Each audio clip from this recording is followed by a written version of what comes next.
የኢትዮጵያን የዲጂታል ትራንስፎርሜሽን ጉዞ ለማሳየትና ዓለም አቀፍ ተሞክሮዎችን ለመውሰድ አጋዥ እንደሆነ የተነገረለት የኢትዮጵያ ቴክኖሎጂ ኤክስፖ ኢቴክስ 2025 በይፋ ተጀምሯል። ከ10 ሺህ በላይ ተሳታፊዎችን በአንድ መድረክ ያገናኘው ኤክስፖ በመጀመሪያ ቀን ውሎ ከመንግስት የስራ ኃላፊዎች ጀምሮ በበርካቶች የተጎበኘ ሲሆን በርከት ያሉ ሀገር በቀልና ዓለም አቀፍ የቴክኖሎጂ ኩባንያዎችም ምርቶቻቸውን አቅርበውበታል።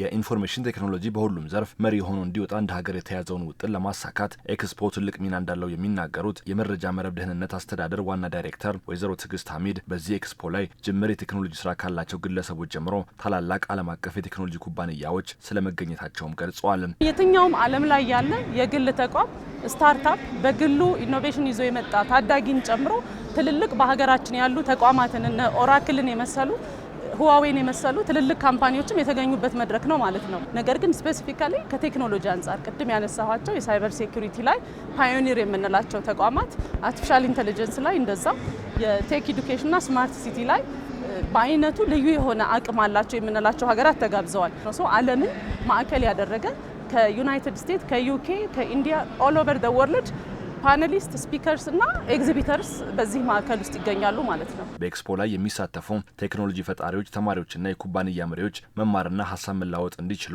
እንደ ሳይበር ደህንነትና አርቲፊሻል ኢንተለጀንስ ያሉ 5 ጉዳዮች በዋናነት ትኩረት እንድትሰጣቸው የገለጹት ዋና ዳይሬክተሯ የስማርት ከተማ ግንባታ እሳቤም በኤክስፖ ትኩረት እንድትሰጠው ገልጸዋል። እንግዲህ ሀገራችን እንደምታውቁት የተለያዩ የኮሪደር ልማቶችን ቀርጻ እየሰራች ነው።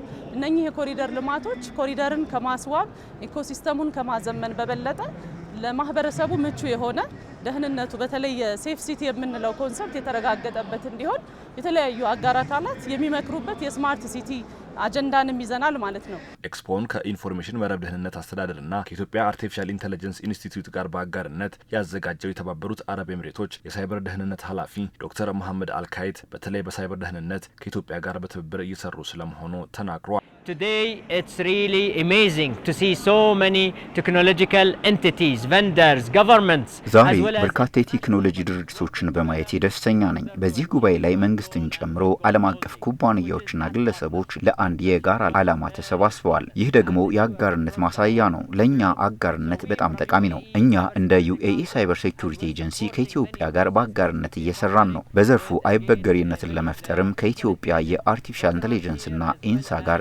ትብብር እየሰራን ነው። And the team who are actually really helping us to secure and build resiliency. ኤክስፖ ላይ ከጠበቁት በላይ የቴክኖሎጂ ምርቶችንና ተሳታፊዎችን መመልከታቸውን የገለጹት የውጭ ሀገራት የኤክስፖ ተሳታፊዎች ይህ ለኢትዮጵያ የቴክኖሎጂ እድገት ጥሩ አጋጣሚ ነው ሲሉም ገልጸዋል። I have stayed here for 6 or 7 years.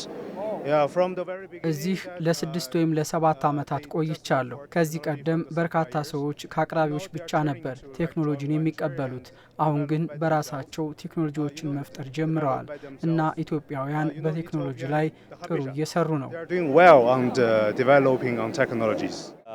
I manage GTEx in Morocco.